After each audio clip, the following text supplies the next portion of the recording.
here in the United States, when the U.S. Supreme Court threw out the constitutional right to an abortion, members of the Democratic Party warned it was just the tip of the iceberg. They began suggesting conservatives would soon target in vitro fertilization and birth control. And they have.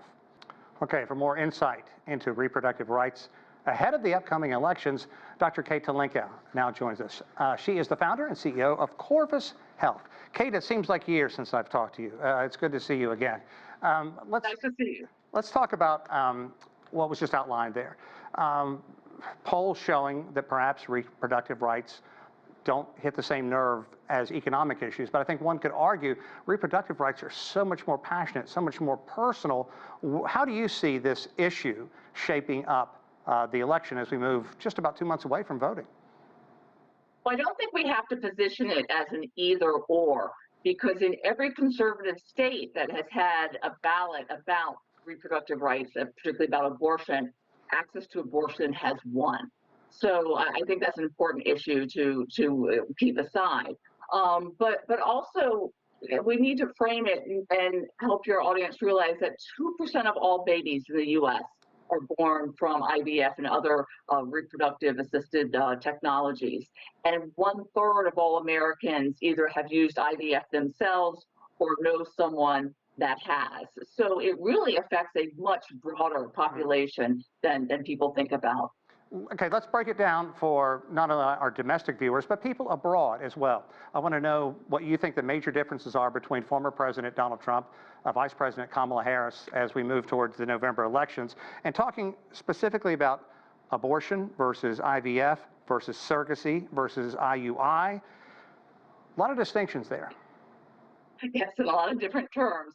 One of the main challenge with Trump's position is he's really trying to thread the needle between mainstream American and what his evangelical base wants. So regarding abortion, he has said that it's a state issue, which is what the Supreme Court said. But we do see conservative movements trying to get, a federal ban.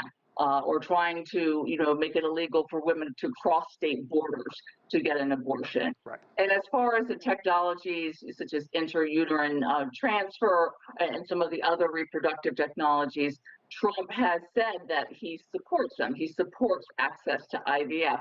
But yet again, his evangelical base has increasingly been taking measures to restrict access to IVF. And a lot of people find this puzzling because if they're pro-child and pro-family, you would think that they would want couples struggling with infertility to have access, to these measures.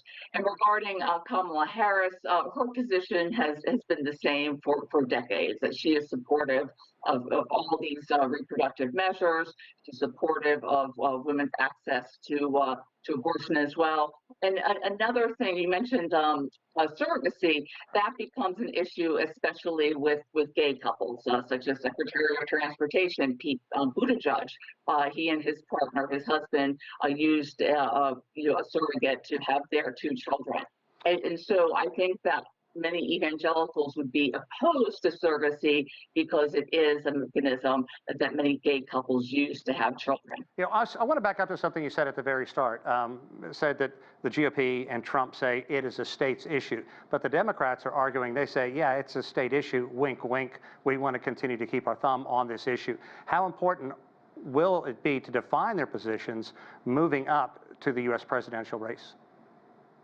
It will be a very important position, very important issue, and it will drive people to the polls on both ends. But I think that we are going to see more young people, more young women voting than have in the past.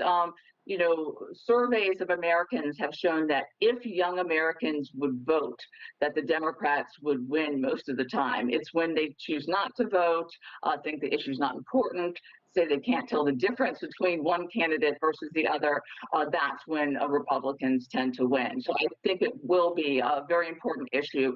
And in fact, Arizona is going to have a ballot initiative about abortion. The Supreme Court just recently threw out the state's efforts to not recognize some of the signatures. So it looks like this ballot will be on will be up for vote on election day, and I think that will drive many people to the polls in these swing states. Yeah, I think you make a good argument there. Okay, let's talk about insurance coverage for fertility treatments. It really varies to a very large degree. What option do people have if they don't have the proper insurance to cover?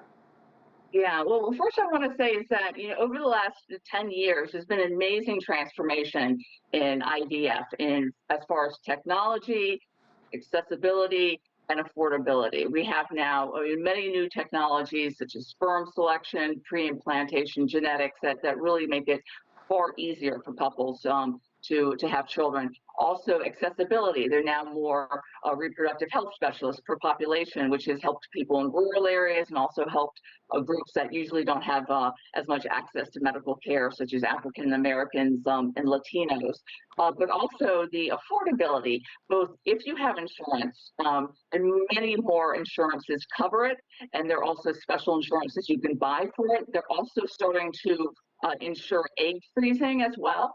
Which is when a young woman isn't ready to have a child yet, but wants to preserve her fertility for the future. But also, if you don't have insurance, the cost of IVF cycles has decreased. So it's much more accessible to everyone, whether they have insurance or not. That being said, it still is expensive. Okay. I want to thank Kate Tulenko for shining some light on that, and we'll just see what kind of nerve it does hit with voters ahead of November. Thank you so much.